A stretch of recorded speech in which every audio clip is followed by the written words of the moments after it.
Hello friends, greetings of the day. Today we will discuss about important concepts of dysentery and diarrhea. Part 1. In this part we will discuss about the etiology and pathogenesis. What is the definition of dysentery? Dysentery is a syndrome of bloody diarrhea with fever, abdominal cramps, rectal pain, that is tenesmus, and mucoid stools. So it is a syndrome. It's a combination of symptoms like bloody diarrhea with fever, abdominal cramps, rectal pain, that is tenesmus, and mucoid stools. Causes of dysentery: bacterial causes of Shigella, enteroinvasive, enterohemorrhagic E. coli, non-typhoid Salmonella, like example Salmonella typhimurium, Campylobacter jejuni, Yersinia enterocolitica, Vibrio parahemolyticus, Clostridium difficile.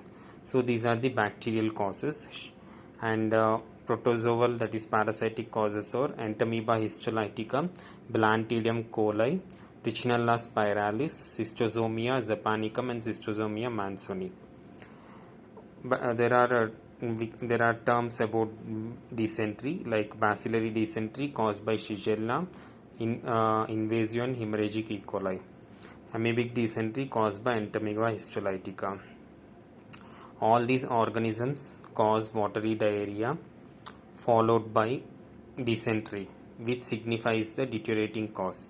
So initially all these organisms will have watery diarrhea as the clinical feature, but as the disease progresses and deteriorating, they may lead to diarrhea. The pathogenesis of all these organisms is mainly invasive or penetrating pathology. They are invasive or penetrating to intestine or colon, small intestine. So because of this, there will be blood in the stools, invasive or penetrating. Organisms causing only watery diarrhea: viruses like rotavirus, norovirus, etc. Bacteria, Staphylococcus aureus, food poisoning, Clostridium botulinum, food poisoning, E. coli like enterotoxigenic E. coli. Enterohemorrhagic and enteroinvasive cause dysentery, whereas the enterotoxigenic cause diarrhea, only loose stools. Vibrio cholerae, Bacillus cereus, Clostridium perfringens. Protozoa or Giardia lamblia, Cryptosporidium parvum, Cyclospora catanensis. Okay, now we will come to a table which shows the pathogenesis of these organisms. We can divide it, this is the comparison of three types of enteric infections. So the pathogenesis of the enteric infections can be divided into three types. Three types. The parameter here is mechanism of action, that is pathogenesis. In type 1, that is non-inflammatory cause. It is mainly due to enterotoxin. It is due to enterotoxin. It's not due to inflammation or penetration or invasion.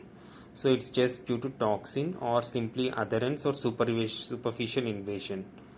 Here there is no inflammation, and because of this there is no hemorrhage or blood in stools. There is only loose watery diarrhea.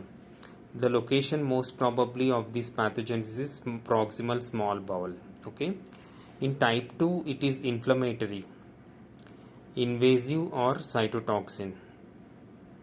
So in type 2 it is inflammatory because here the cytotoxin, there will be inflammation to cells and invasion to gut, that is intestines.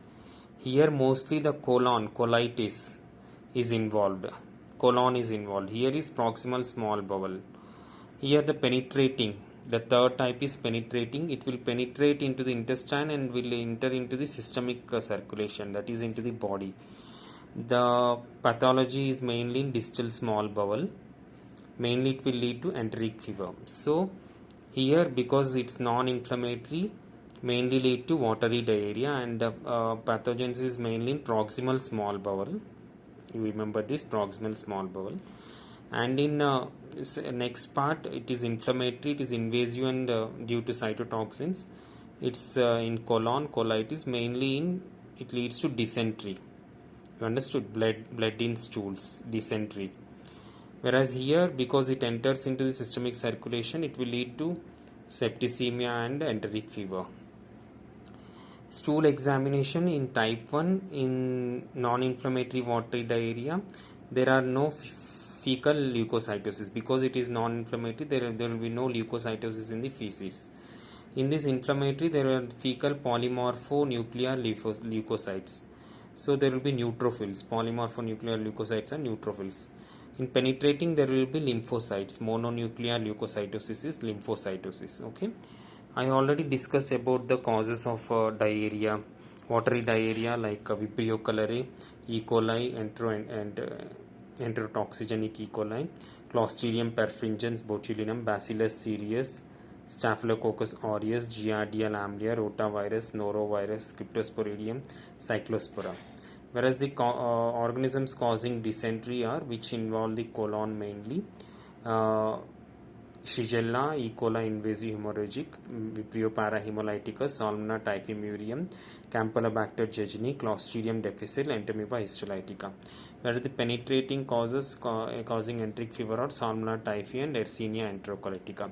This is some important concepts of etiology and pathogenesis of both diarrhea and dysentery and enteric infection. Next part we will discuss about clinical features of specific organism and also some concepts of diagnosis in part 2. Thank you very much. If you like my video, please like and subscribe to my channel.